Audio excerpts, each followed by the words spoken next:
The first 30 seconds after you open your eyes are already preaching a sermon. Whether you realize it or not, your soul is being shaped before your feet hit the floor. That quiet interior weather you call just waking up is actually the most honest spiritual report card you'll ever receive. By the end of this, you'll see why the version of you that prays at 6 in the morning matters infinitely more than the version of you that sings at 11 on Sunday. Sunday is loud. Sunday has worship leaders, stage lights, a sermon outline, and a pew full of people watching. You can sing every word, raise both hands, weep at the bridge, and walk out feeling close to God. None of that is fake. But none of it is the test either. The test happens in the dark, when your phone screen lights up your face and nobody is checking on your soul except God Himself. So consider what actually fills that gap between sleep and the day. Worry, usually. A scroll through messages? A replay of yesterday's argument? A dread of the inbox? The mind grabs the nearest available thought and starts chewing, and whatever you chew on first becomes the seasoning of every hour that follows. Scripture is brutal about this, without ever raising its voice. King David, a man hunted across deserts, writes in Psalm chapter 5 verse 3, "In the morning, O Lord, you hear my voice. In the morning I lay my request before you, and wait expectantly." Read that slowly. He doesn't say evening. He doesn't say in the temple. He says morning, twice, like a man who learned through bloody experience that the soul has a current, and the current is set in the first hour. David had a palace, a court, a national choir at his disposal. He still got up before the sun. Why? Because he understood something most modern believers miss entirely. Spiritual altitude is not measured by your highest moment. It's measured by your default setting. Your default setting is what you reach for when nothing is forcing you to reach. It's the thought that arrives uninvited at 6 a.m. It's the prayer you whisper in the elevator. It's the verse that surfaces when the test results come back bad. Sunday can produce a peak, Tuesday morning produces the floor, and the floor decides how far you can climb when the storm hits. There's a verse that haunts pastors more than any other. Lamentations chapter 3 verses 22 through 23.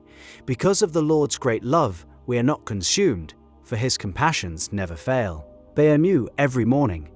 Great is your faithfulness." Sit with the architecture of that sentence. God's mercy is delivered fresh, daily, like manna in the wilderness, which rotted if the Israelites tried to hoard it overnight.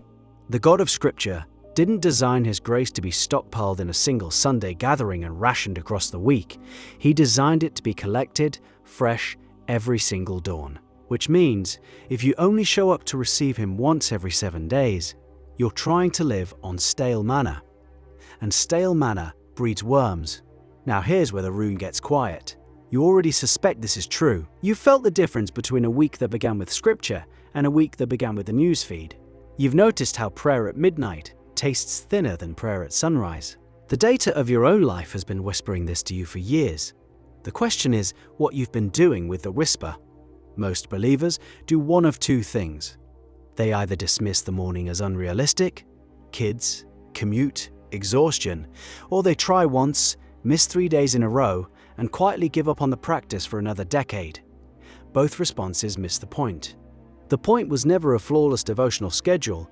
The point is the direction your soul faces when consciousness returns. Jesus modeled this with surgical clarity.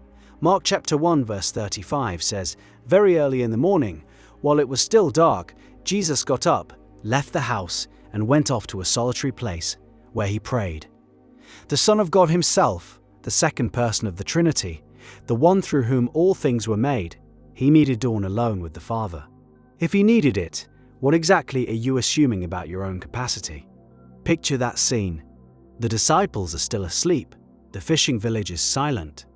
Somewhere on a hillside outside Capernaum, the creator of galaxies is kneeling in the dew, talking to His Father, fueling Himself for a day He already knew would drain Him dry. That hillside is your blueprint. That hillside is the reason He could face the demon-possessed, the leper, the Pharisees, the cross. And here's a quiet thing worth admitting. Sunday is easy because the room is helping you. The music is doing the heavy lifting.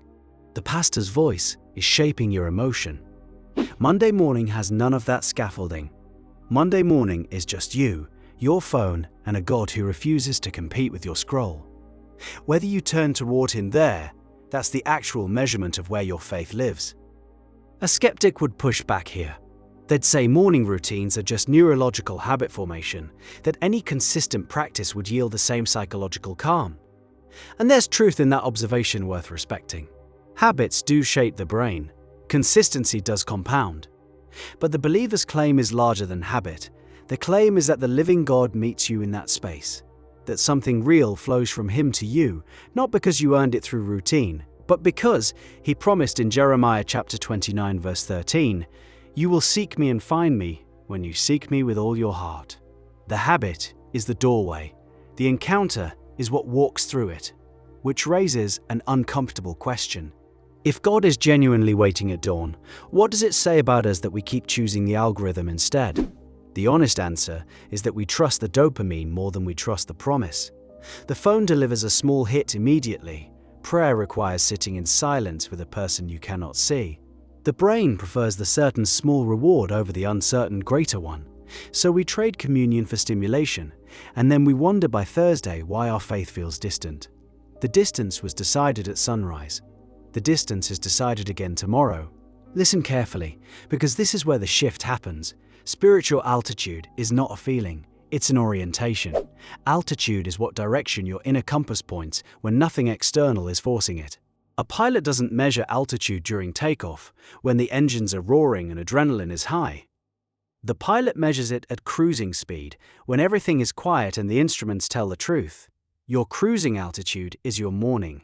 Your Sunday is just the takeoff. Paul writes in Colossians chapter 3 verses 1 through 2, "Since then, you have been raised with Christ. Set your hearts on things above, where Christ is seated at the right hand of God.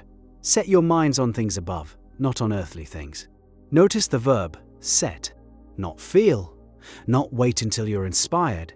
Set like setting a thermostat, like setting a course. It's an act of will performed at the start that governs the rest. And the most natural place to perform it is the moment your mind first comes online. So how do you actually do this? 3 honest things. And yes, they're harder than they sound. The first is to move your phone, physically, across the room, into a drawer, into a different room entirely. The first thing your hand reaches for is the first thing your soul reaches for. If that thing is glowing and full of strangers' opinions, you've lost the morning before you began. Your bedside table is sacred real estate. Treat it that way. The second is to keep scripture closer than your coffee.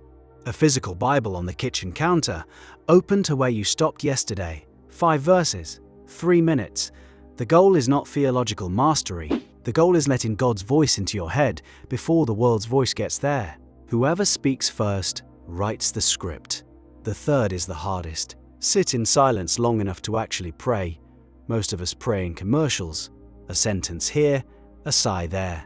Genuine morning prayer requires sitting still after you've run out of things to say. The silence after the words is where God often does His clearest work. The discomfort of that silence is the price of altitude. You will fail at this. You will sleep in. You will forget. You will pick up the phone and waste an hour and feel like a hypocrite. Welcome to the actual Christian life. The point was never perfection. The point is which direction you turn back toward after you fall. Mercy is new every morning. Remember, that includes the morning after you wasted yesterday. So here is the line you came here for. Your Sunday tells the room who you want to be.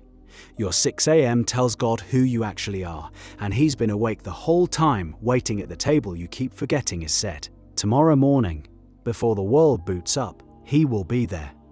The only question worth asking tonight is whether you'll bother to show up too. The altar moved. It's in your bedroom now, and the fire still falls, quietly, faithfully, on whoever kneels first.